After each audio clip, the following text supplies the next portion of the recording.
O Fascínio, novo filme de terror italiano recentemente adicionado ao catálogo da Netflix e que conta a história da Emma, que vai até o sul da Itália para conhecer a mãe do seu noivo. Ela também leva sua filha pequena, Sofia, mas ao chegar lá ela descobre que pode não ter sido uma boa ideia levar a Sofia, porque ela vai acabar sendo vítima de uma maldição antiga. Essa crítica é sem spoilers, então se você ainda não assistiu o Fascínio, pode ficar tranquilo, tá?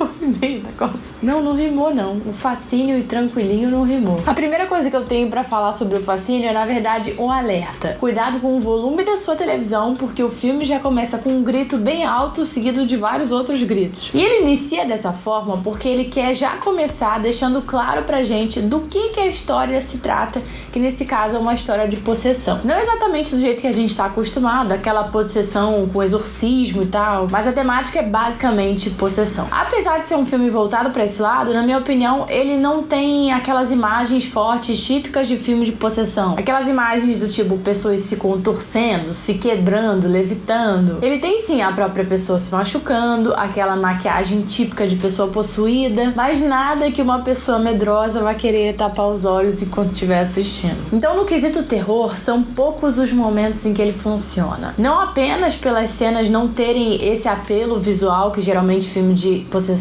tem, mas pelo roteiro que ficou bem fraquinho. A premissa, apesar de ser um pouquinho diferenciada, não consegue dar destaque ao filme porque o roteiro é muito fraco. Ele começa interessante, começa parecendo que vai ter ali os seus diferenciais, por essa cena que eu falei lá no início do tal do grito, mas ao longo do tempo o filme vai se tornando mais do mesmo. A história começa com os três chegando lá na casa da mãe de Francesco, a Emma e a filha dela, Sofia, e logo que eles chegam lá, tudo já é muito estranho. A família do cara é estranha, a mãe do cara é estranha, a casa é estranha, até as orações que eles fazem lá são estranhas. E tanto a Emma quanto a Sofia já notam que ali é um lugar estranho logo que elas chegam lá. E logo que elas pisam lá, já é aquele clima de vaza daí porque vai dar merda. E isso é legal, é isso que dá a entender que o filme vai ser interessante. E esse clima é mantido por um tempo, colocando em dúvida as intenções das pessoas que moram ali, fazendo a gente pensar no que é a tal da maldição e o que ela tem a ver com aquela cena do início. Mas chega uma hora que esse clima simplesmente acaba. O filme mostra o que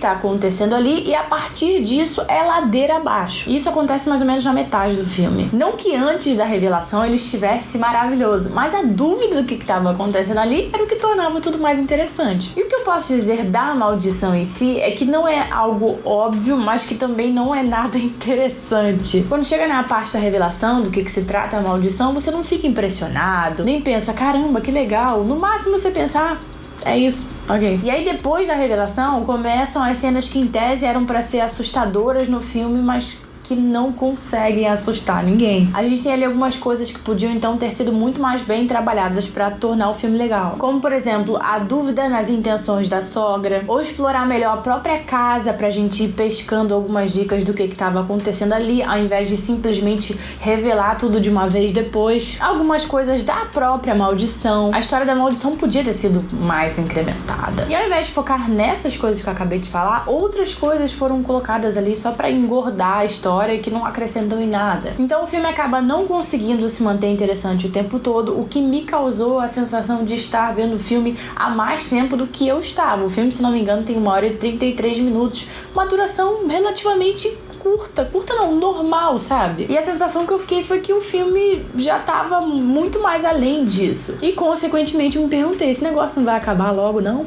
Isso não é bom, né? E nos primeiros momentos do filme, eu diria que até uma meia hora, ele parece muito com A Noiva, gente, o filme russo, vocês não estão entendendo. E quando eu vi o trailer, eu achei que ele já aparecia, e agora, depois de ter visto o filme, a primeira meia hora parece que é a mesma história, sem brincadeira, com o adicional da menina, né? Porque em A Noiva não tem nenhuma criança e agora em O Fascínio tem. Mas essa é a única diferença. Primeira meia hora é A Noiva total. Quem já viu A Noiva e viu O Fascínio vai concordar comigo. Comenta aqui embaixo. Então esse filme acaba sendo mais um caso de premissa interessante e desenvolvimento muito fraco. fraco. Não digo que é um filme péssimo, mas bom ele realmente não é. Se você já assistiu, me conta aqui embaixo a sua opinião. E se você não assistiu, me conta se você tem algum filme de terror italiano queridinho. Eu tenho o meu, que é o Holocausto Canibal. Não vou recomendar o Holocausto Canibal aqui pra vocês, porque eu não sou doida, porque eu acredito que são pouquíssimas as pessoas que gostam desse tipo de filme. Mas se tiver alguém aí que já assistiu o Holocausto Canibal e gosta, por favor, comente aqui embaixo. Vamos ser loucos juntos, tá bom?